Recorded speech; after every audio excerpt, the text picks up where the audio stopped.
I think I got time for one last question. I think it's a good one. Sure. Let's see. Let's make sure we know who asked it.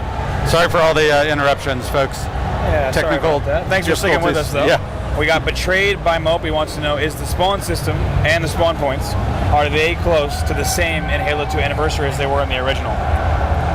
Oh, that's a big question. Yeah. Let's see. The spawn system itself is very, very similar to the original. And you designed the original as well, yeah? Yeah, I did. That's an interesting story there.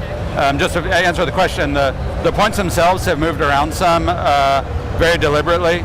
Tried to be really, really careful again, but well, all right, a little bit of backstory. Yeah. So when spawn system's really interesting because, as I was telling you earlier, I think that it's one of the things that really made Halo 2 multiplayer so popular. Right. It made such a good experience. Subtle things that people might not realize. Subtle that people didn't realize. So when I started, this was after coming off of Halo 1, when I was looking at multiplayer.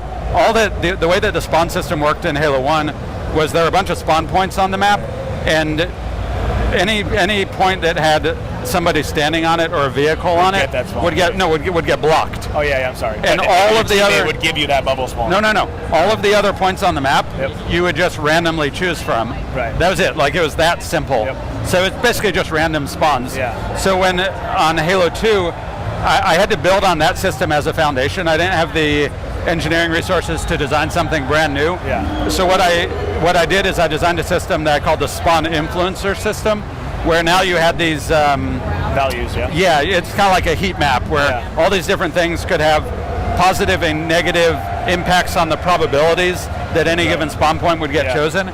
So, like a friend would have a positive influencer around him, and all the spawn points that fall within that cone would be, the probability would get bumped on them. That's the basic system, although it was really hard to set up and manipulate and everything. So I did that, and then I had to set up all the spawning on all of the maps for Halo 2, because even on all the DLC, I'm the only one that understood the system. Yeah. It was, a lot of skill went into it.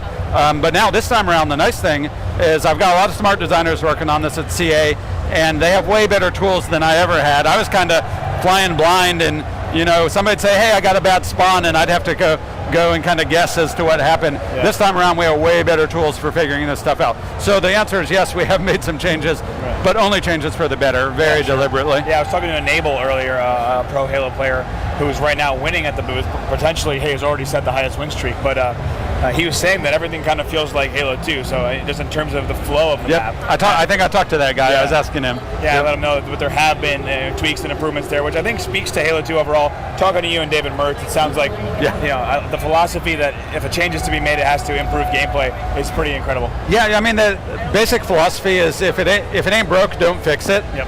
And that's why we've been so careful with this stuff, because a lot of this stuff, I mean, they're maps that are better than others, but the maps that we've chosen, for the most part, they're not broken. Yeah. So the little subtle tweaks here and there that we think make it subtly better, but for the most part, pretty impressive how well this stuff is aged. Yeah, it is aged well, and it's also shaping up. I mean, in terms of the anniversary product, to be quite awesome. Yeah, I'm super excited. The best thing, just seeing it down there playable on the show, seeing people playing it hands-on, and then walking around looking at all these other games, it looks like, I think visually, it can hold its own. Oh, yeah. And I think gameplay-wise, I think it holds its own against any of the top shooters out there, which is just mind-boggling. Yeah. That's crazy to me. It is. Very happy about it, but it's crazy. And you should be. It's it is really cool to see it, and also just the fact that everyone gets to now get their hands on it at H2A for the first time. Yeah, I'm excited. I'm excited for another show coming up. Have you guys